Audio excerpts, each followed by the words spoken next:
So now we're going to show you what you might want to consider keeping in your kidding kit. It's definitely subjective. We would absolutely recommend that you talk to other goat producers to see what types of products they rely on, as well as talking to your vet. So your veterinarian is going to have an idea about what medications you should have on hand and when you should be calling them. So the first thing, jokingly but not jokingly, that you're going to need is a folding chair.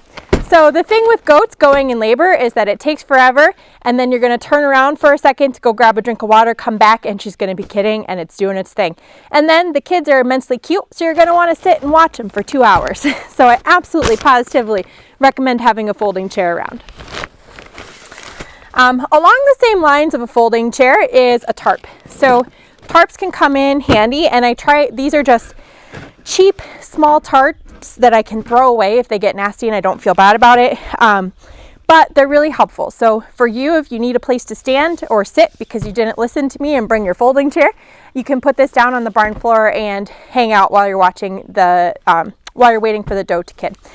The other thing that you can do is if you get in a situation where maybe the goat pen is a little bit dirty, or if you're having to pull the kids out and you don't want to, drop them on the dirty area, you can put the tarp down.